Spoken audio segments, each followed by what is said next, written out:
Hey everybody. Um, so if you are ready to hear this, then by all means listen to this entire video. Don't skip it. If you don't want to hear this, you can't take it. Um, if you're going through this and you're not comfortable listening to it, then by all means skip it. But for the ones that's mature enough to listen to this video, you're more than welcome to listen to it. Listen to the entire video because this could help you or this could help anybody you know out there. And by all means, please don't misconstrue anything that I say, but take this as a learning lesson for yourself and for your loved ones. If you know anybody that's going through the same thing that I went through, talk to them. Please show that you care and show that you're not there to judge them, but you want to listen to them to understand. And I feel like everybody needs to listen to people to understand, not to be quick to judge or to talk back. So if anybody saw my previous videos, and I'm speaking to future peoples because I know in the future more people might see this video, but viewers' discretion is advised, really. And I just wanted to let YouTube know, as well as anybody else out here that's watching this know, this is for educational purposes. This is to inform people, to help you get out of a emotional abusive relationship or a physical abuse relationship. And I'll give you several examples as well I'm talking about and why you need to look out for these things, because some people could always misinterpret the beginning stages of a relationship versus how it's going to be at the end. And we all know we don't see the future, so we don't know what the future holds and how it's going to be. But if you start seeing the signs now, understand the fact that is going to happen in the future. You should already know by them signs you see now, those red flags, is how your relationship is going to be. So please, overlook the whole love shit, because this is not love. This is more like manipulation and control.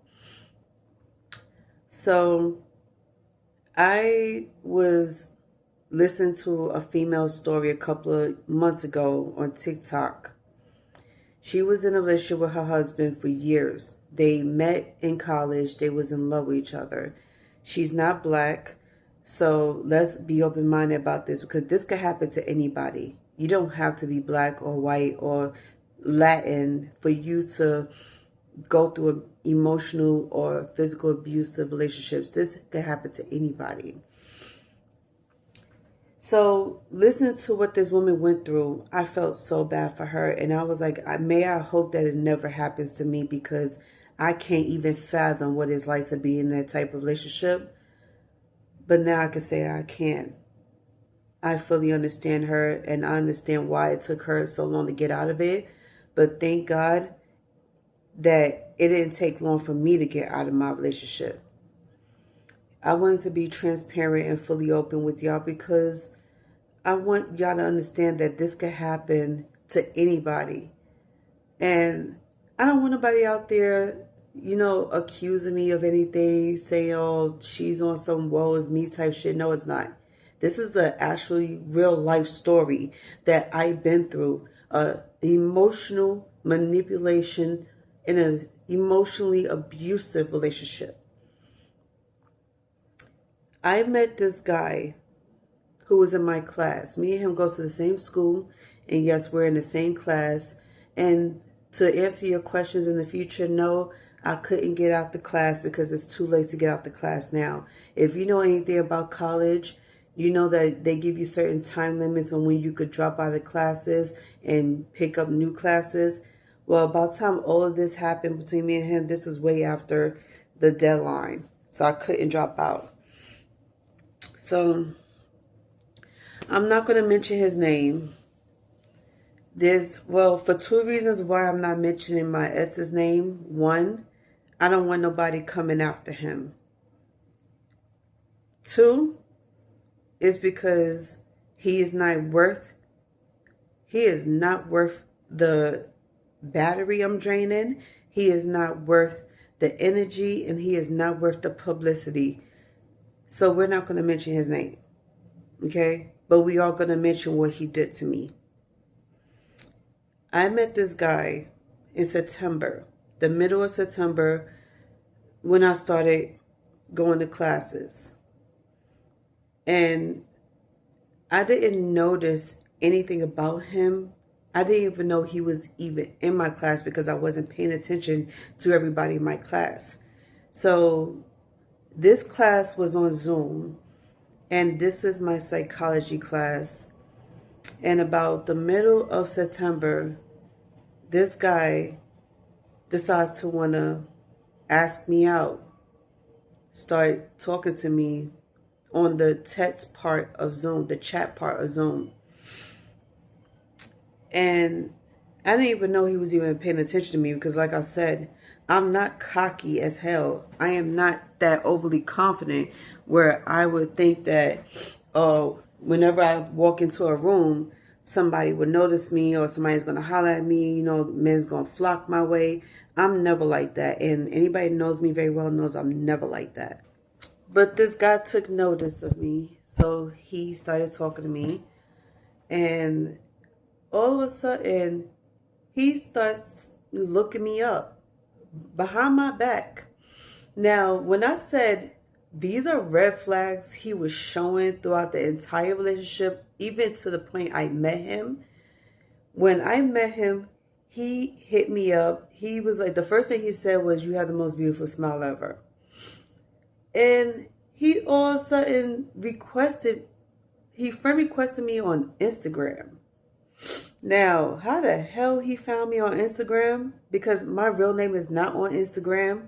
Just like how my real name is not on YouTube. Not on Facebook. Because this man managed to find me on social media. And I was kind of weirded out by that. Because never had a man do that before. No, I didn't think this was impressive or cute. I thought it was weird. Because any person out here that I meet, they don't usually just instantly try to look you up on social media based on your name because you two started talking. We haven't even had a first conversation and he already looked me up. So we already know where that came from and what does that mean. So he gave me his number and asked me to call him. So I did. And the first conversation went well, surprisingly. And I asked him, I was like, what makes you decide to want to talk to me? Because one, at that time, I was only dealing with women. And okay, another, thing I need to tell y'all. I don't need none of y'all coming at me with the disrespect of the sexist thing and then trying to question, I thought you was only into women, da da da. Hear this story out before you start judging and asking stupid questions because I'm with the shits. So yeah, I do bark. My bite is bigger than my bark. And I will bite back. So anyway, I asked him what made him want to talk to me. He said he found me interesting, beautiful, whatever the case is. So bottom line, he was attracted to me. He wanted to talk to me. And we just started talking. So ever since that day, we've been back and forth, calling each other, texting each other, the usual shit. And I said to myself, oh, he's one of those types that likes to call and text. He likes to do phone relationships. Because I noticed that it took a while for him to even come see me. So once I started getting comfortable enough with him, I invited him to my house. We had our first conversation and it was intense. So we both stated what we wanted in a relationship, what we was looking for. And he starts telling me about his family. He started telling me about his whole life.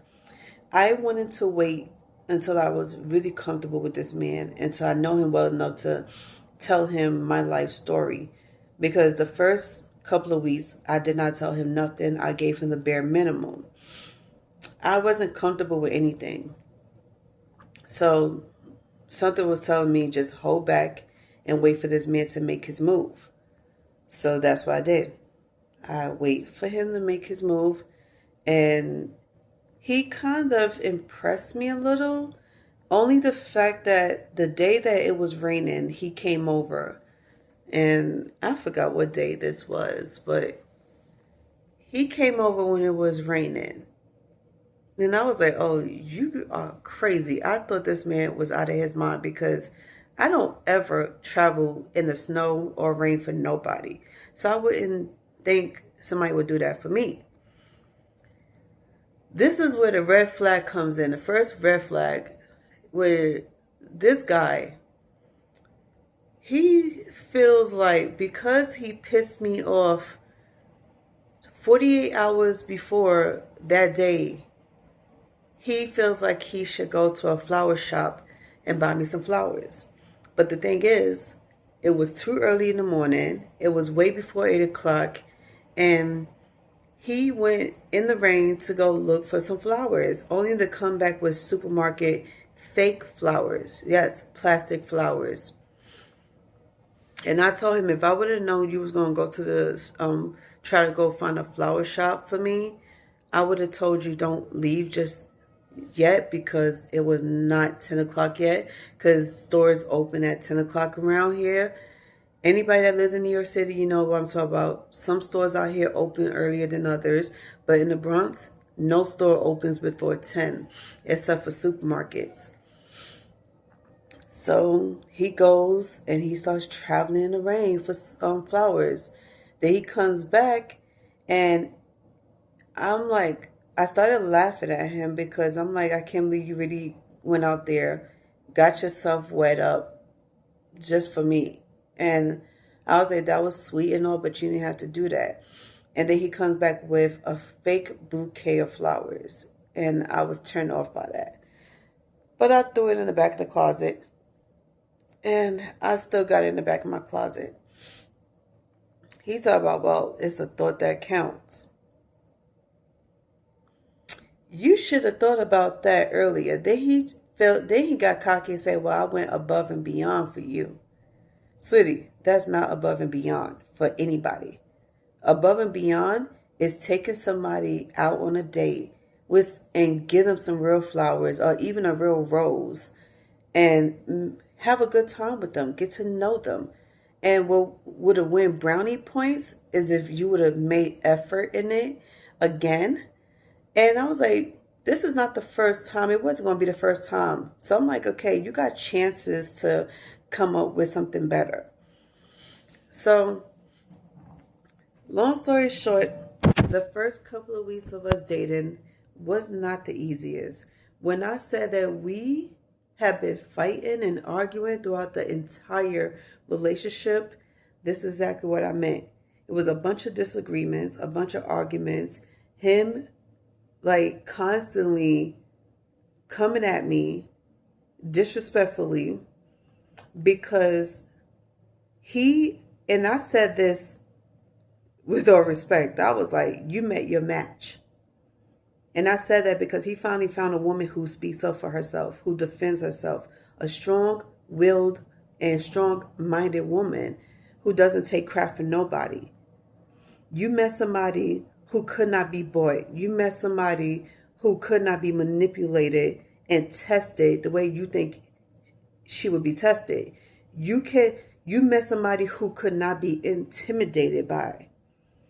And then what's crazy about this man is that not only that he made so many assumptions about me that was so false, but I surprised him with things he didn't think he would ever see in a woman. I was like, I don't know what type of woman he dated in the past, but I was not even close to those type of women that he dated. And he thought he could do the one-size-fit-all behavior towards a woman, thinking it would go his way. Now, his major problem was that he thought he could control the relationship. He thought he could control my behavior, me, everything.